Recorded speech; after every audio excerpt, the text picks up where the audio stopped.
absolutely blinded by the sunshine that is coming in through this window, and I have zero complaints about it, to be honest with you. Let me just close my eyes, because if there is anything that I love about this old ass building that I live in, is these windows.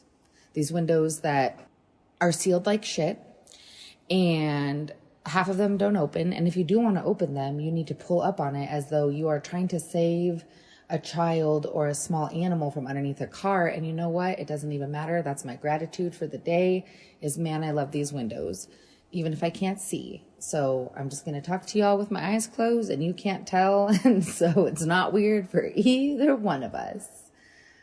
All right, y'all. What? We're 2 weeks out from sort of like our, heavily Americanized big sort of gathering meal of the season.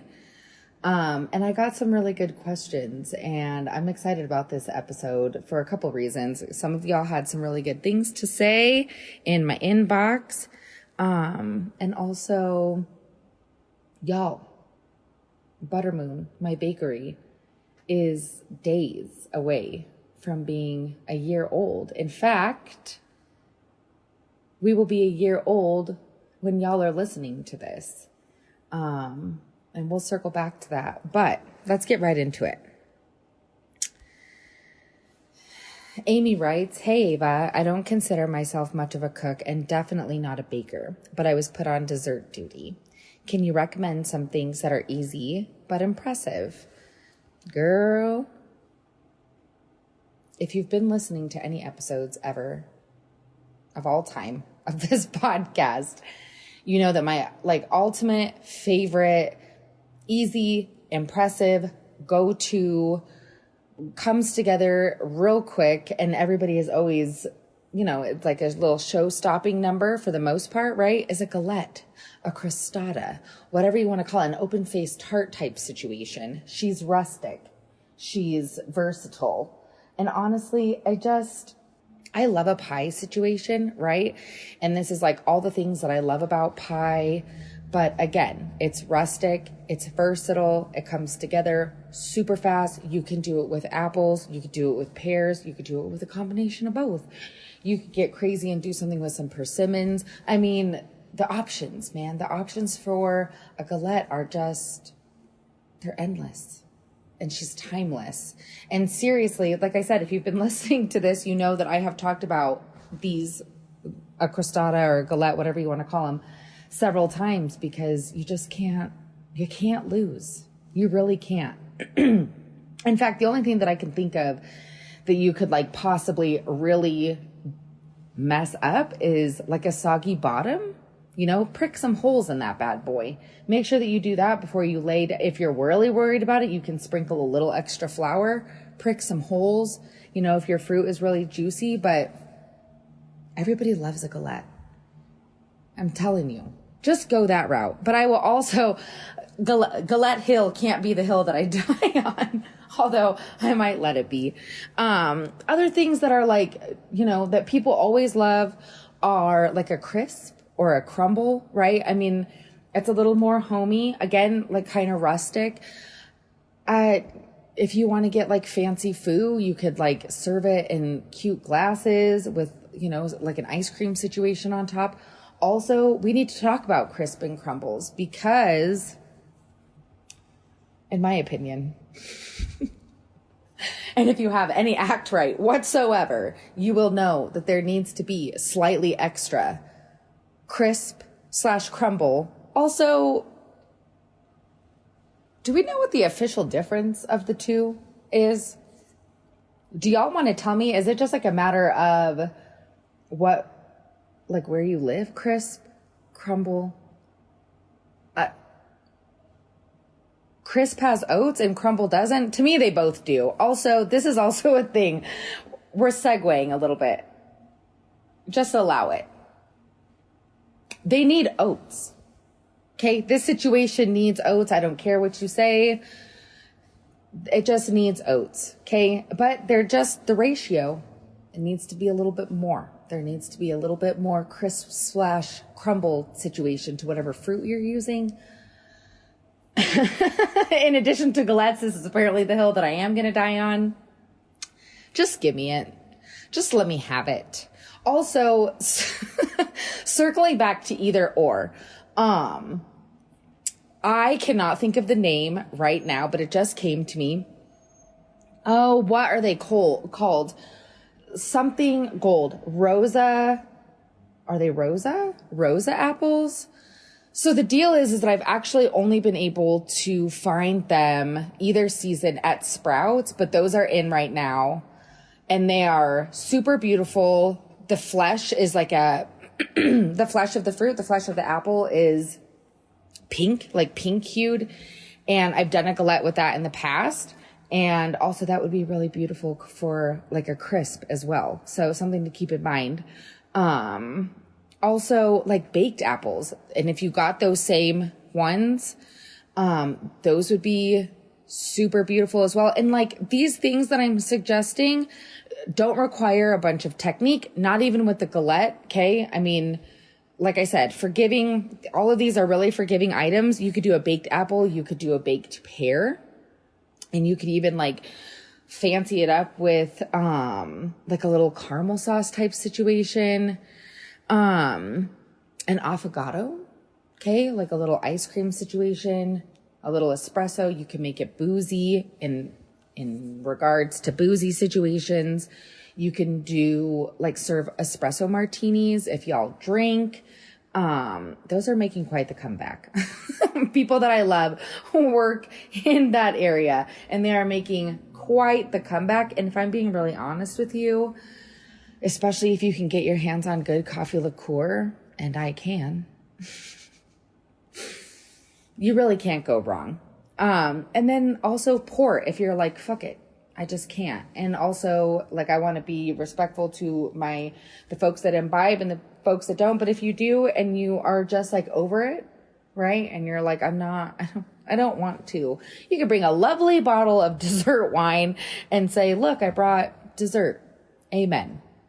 I hope that helps. Like I said, baked apples, affogato, baked pears. You could do a crisp, a crumble type situation.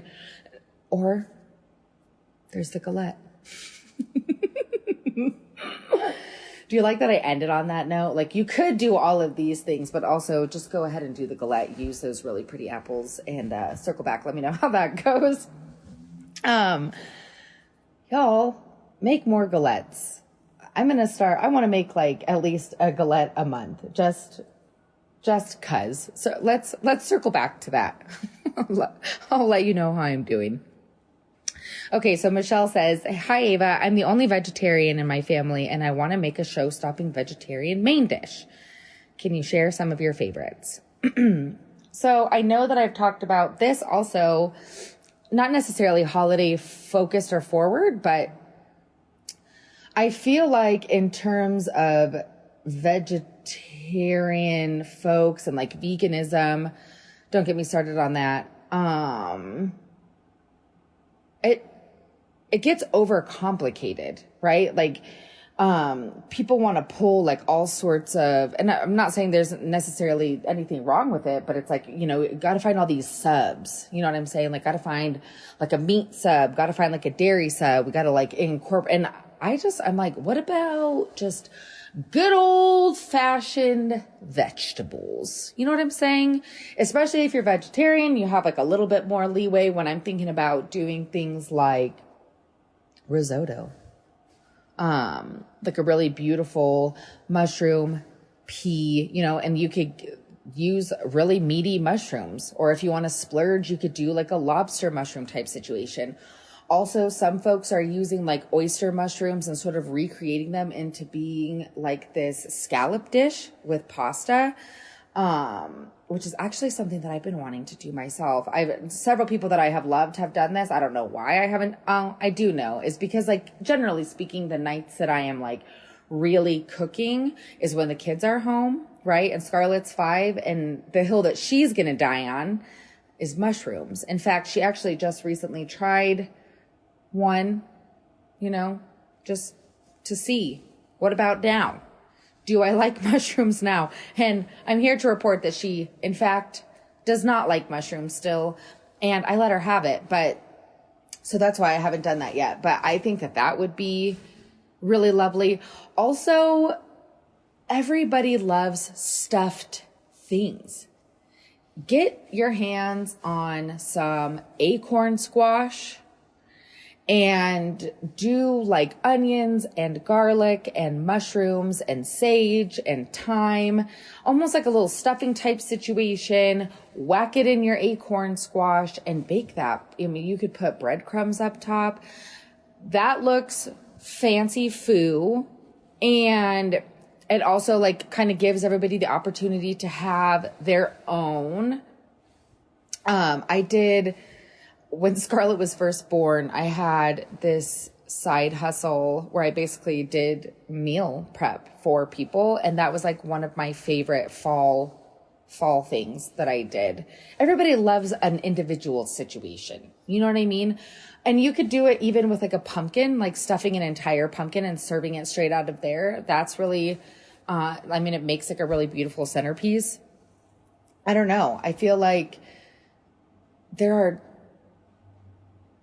pastas abound, right? Like pastas with all sorts of, again, mushrooms. You could do like some roasted broccolini, and some parm. I feel like just don't overcomplicate it, right? Like you don't need, unless you're like, whatever. I mean, if you love fake sausage and you want to like incorporate that, be my guest. If you don't, you know, just like kind of focus on the produce that's around you, and you can make like really beautiful, like beet salads, right? Like as a main that are really hearty and that have like a bunch of components. I recently had a beet salad at a restaurant that's just up the street from my house. That's a nice restaurant. And, the woman that I was with, jokingly, I mean, it did. In her defense, there was some pickled butternut squash on top of this salad. And she goes, "What is this, cheddar cheese?" This woman is not a ding dong. I mean, went to culinary school. So it was part, are you for real? Is there like weird shredded cheese on my salad? And also, holy shit, this is pickled butternut squash. Don't put cheddar cheese on your butternut squash salad, or on your beet salad, sorry.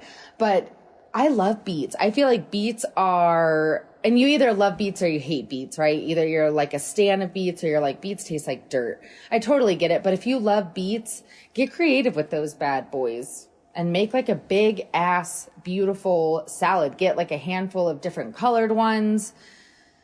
I feel like, I don't know. I personally, there is not a lot of produce that I don't really, really love, with the exception of frisee. Ugh. And like, yeah, I don't know. I feel, take advantage, like all of my favorite vegetables are in season too right now. Like I love a cruciferous moment. I love, Brussels sprouts. Those are so fun, you know, roasted Brussels sprouts in salads. So yes, I would do either, personally, I would either do like a really lovely risotto with some like really meaty mushrooms, or I would stuff some squash. That's what I would do. Have them, roast them, fill them, bake them again. I feel like let me know what you end up doing, or like a whole ass pumpkin. That's also an option. Or like, yeah, just so many pasta options. Let's not go down that road. Maybe you want me to, but we're not going to, because it'll just be a whole segment about vegetarian pasta. I could go on for days. Okay, so I love this. This is I love this. Let's get into it. I'm just starting to date after a long-term relationship, and I would love some ideas for impressive but not heavy dinner date ideas to do at home, especially during the holiday season. And I was like, oh shit, that's like, yeah, like that's a thing, right? I mean, have I date? Well, anyways, when you're thinking about like all of the the things that we typically do this time of year, right? I mean, like when we are gathering, we're generally eating, right? If we're like seeing friends or family or whatever, you know, whether you're meeting up at a restaurant or you're cooking at home. I don't know about y'all, but I mean, even after sort of like this first kind of big gathering dinner, I am like, okay, like, don't want to do this like every single week for the next 2.5 months or whatever. And so I don't know. I really love this question. I feel like this kind of gives, obviously it really depends on like accessibility and, you know, where you live. But I think that it was like, if you're trying to avoid, especially if you were like getting out there and going on some dates, whether you're doing things at home or you're going out, you know, we don't necessarily have to go out for dinner. Like I was just having this conversation a couple days ago about the idea of like going out for like a drink or a glass of wine and an appetizer, you know, like sharing something and then going home and cooking. You know what I mean? Like it doesn't have to be this like, you know, big, bougie, heavy, 4-course, blah. You know what I'm saying? Like, I feel like if we make more of an effort of just like, okay, what is my time going to look like with this person? And even if y'all are like, okay, but we also love food and bev, so how can we also incorporate some of that? I think that it's really fun to also just like have people / somebody, an individual come over and make like, you know, a martini and like snacks, you know, and I'm talking like not heavily involved, like put out some olives and put out like some nuts.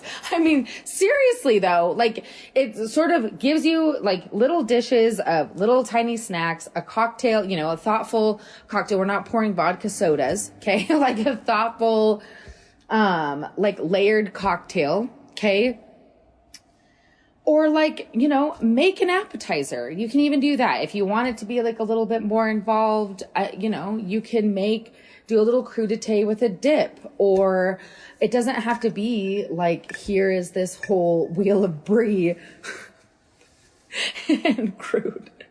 And we're going to eat like this entire, like, it doesn't have to be like that. You know what I'm saying?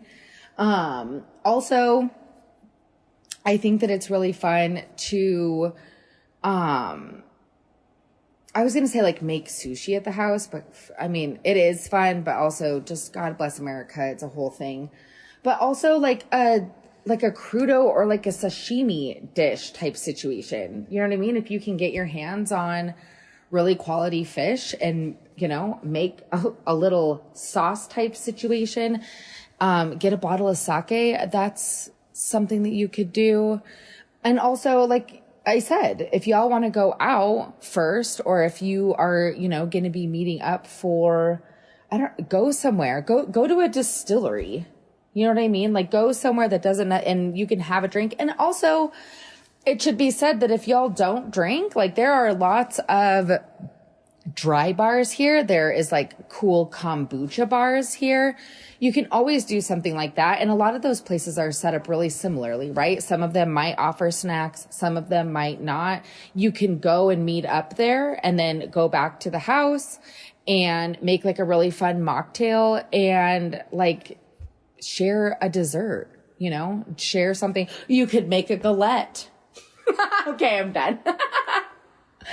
Or you could make like an espresso martini, you know, it doesn't have to be like this big, huge, like heavy type situation. And anyways, God bless you for getting out during cuffing season. I love that for you. And yeah, I mean, from the sounds of things, it kind of sounds like you're really getting yourself out there. So like, let me know how this goes and let me know, what you end up doing. And also you're going to have like a go-to. Okay. I don't care what anybody says. You're going to have a little bit of a go-to. That's totally fine. But I would really love to know like what your go-to ends up being.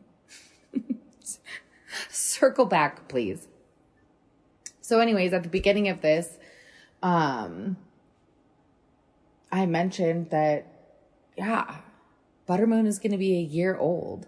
And I have like really been sitting with that and like sitting inside of that and thinking about what the last year has looked like, what it has meant to me, all of the hang-ups, the snafus, the fails, the big ass victories, the wins, and then like some really low, shitty, like, what am I doing moments. And it is like still, I mean, it is like very, very surreal when I tell you that I can like, even like the days leading up to, okay, so just a little bit of backstory. I started this by hosting a bake sale on my front lawn. I made like 218 pieces. I sold out of all of it in 2 hours. And it was really like the first time that I was like, fuck, like maybe I can actually do this. Like maybe I can actually pull this off. And it 1000% would not be possible without all of the people that I have like really surrounded myself with this last year. As a matter of fact, I met up with a couple volunteers from City Park Farmers Market that I was a vendor at this summer, because they were so inspired by the community and kind of what some of the vendors do that they've been considering kind of creating their own offerings, and wanted to kind of hear my origin story and what that looked like and what the last year has looked like, and, you know, how I landed on the products that I chose, and then some more logistics type stuff, right? Like what kind of licensing that it required. And even that, like I said, just these weeks building up to this, like this has been something that has been pressing on me anyways, but then kind of reliving it and really sharing my story all the way back to, you know, one of the women asked me, like, have you always been a baker? Like, are you a pastry chef? And I'm like, no, I obsessively and compulsively made buttermilk biscuits after I had a miscarriage in 2019. And, you know, whenever you talk about something like that, whenever you mention something like that, like it has the capacity, I mean, it changes everything, right? It like changes the tone. It changes the mood for other people, right? Because nobody knows exactly. And I respect that. And I totally, you know, and also that can be really uncomfortable for some other people, but mostly I just look at it as like, damn, like really and truly look, you know, cause now that was 2 years ago.